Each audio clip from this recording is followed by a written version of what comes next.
Desde el móvil que llevamos en el bolsillo hasta las inteligencias artificiales que están, bueno, cambiando el mundo, todo, absolutamente todo funciona gracias a una pieza de tecnología que es increíblemente compleja, el procesador. Y hoy vamos a sumergirnos de lleno para entender qué es y cómo funciona. Dentro de cada uno de nuestros aparatos, de verdad, se esconde una auténtica maravilla de la ingeniería. Es un componente que opera a una escala tan pequeña que cuesta hasta imaginarla. En este análisis vamos a diseccionarlo para ver qué es lo que lo hace funcionar. Bueno, esta es nuestra hoja de ruta. Empezaremos a nivel microscópico, con los componentes básicos, y desde ahí iremos abriendo el plano para entender la tecnología, quiénes son los líderes del mercado y, al final, lo más importante, qué procesador se ajusta mejor a cada necesidad. Vale, vamos al lío. Un procesador no es una pieza única y maciza. En realidad es más como un ecosistema complejo, una ciudad en miniatura donde cada parte tiene una función vital y, ojo, tiene que trabajar en perfecta sincronía con las demás. A ver, para entender cómo piensa un chip, hay que conocer a sus 4 actores principales. Primero, la unidad de control. Es como la directora de orquesta, decide qué se hace y cuándo. Luego está la ALU, que es el cerebro matemático, el que hace todos los cálculos. Los registros son su memoria a cortísimo plazo para tenerlo todo a mano. Y el reloj, bueno, el reloj es el corazón, el que marca el pulso de todo el sistema. Y claro, hablando del reloj, su velocidad se mide en gigahercios. Esto no es solo un número para vender más, representa, literalmente, el número de latidos o ciclos de trabajo que el procesador puede completar cada segundo. Es, por así decirlo, la métrica de su velocidad bruta.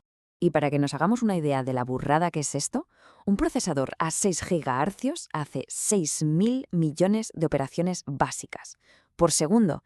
Es una cifra astronómica, la verdad, y demuestra la increíble capacidad de cálculo que tenemos al alcance de la mano. Y la pregunta del millón es, ¿cómo se consigue cada año más velocidad y más potencia? Pues la respuesta está en la miniaturización. Hemos entrado en una carrera tecnológica brutal para hacer los componentes internos cada vez más y más pequeños. Esto de aquí ilustra perfectamente la escala de la que estamos hablando. Un pelo humano es unas 35.000 veces más ancho que un solo transistor de la generación de 2026. Es que estamos fabricando a una escala casi atómica. Es un logro de la ingeniería que no tiene precedentes. Pero claro, operar a esta escala tiene un desafío monumental. Al acercarnos tanto al tamaño de los átomos, la física que conocemos, la predecible, empieza a fallar. Los electrones, que deberían seguir un camino, de repente empiezan a fugarse a través de barreras que son sólidas por un fenómeno llamado efecto túnel cuántico. Y esto no es un problema menor, es el muro que amenaza con frenar décadas de progreso. Y aquí es donde entra la solución. Un cambio de paradigma total. La arquitectura GAFET. En lugar de un diseño plano, en 2D, se pasa a una estructura tridimensional que envuelve por completo el canal por donde viajan los electrones. Es una reinvención del transistor que nos da un control casi perfecto sobre ellos, evita las fugas y, lo más importante, permite que la miniaturización continúe su avance imparable. De acuerdo, vamos a dejar la lupa un momento y pasamos del nivel micro al macro. Ahora que entendemos más o menos cómo se fabrican los chips, vamos a ver quiénes son los principales actores del mercado y cuál es el componente que está redefiniéndolo todo, la NPU. En 2026, la NPU ya no es un extra, es un componente estándar y, de hecho, esencial. Es un procesador diseñado solo y exclusivamente para tareas de inteligencia artificial. ¿Qué se consigue con esto? Pues liberar a la CPU principal y hacer que todo el sistema sea muchísimo más eficiente. La principal ventaja de la NPU es, sin duda, la eficiencia. Puede hacer una tarea de IA, como desenfocar el fondo en una videollamada, usando 10 veces menos batería que una CPU o una GPU. Y esta es la clave, que explica las autonomías tan bestias que vemos en los portátiles de hoy en día. El mercado ahora mismo está dominado por 4 titanes y cada uno tiene su propia filosofía. Intel apuesta por la potencia bruta en un solo núcleo con su arquitectura híbrida. AMD se centra en la eficiencia y el rendimiento en juegos gracias a sus chiplets. Apple, por su parte, domina en eficiencia e integración con su ecosistema. Y Qualcomm está entrando con muchísima fuerza en Windows con una autonomía de batería que, sencillamente, no tiene rival.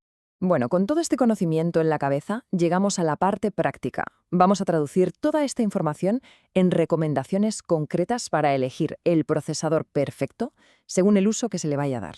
Para el día a día, o sea, ofimática, estudios, navegar por Internet, no hace falta la máxima potencia, para nada.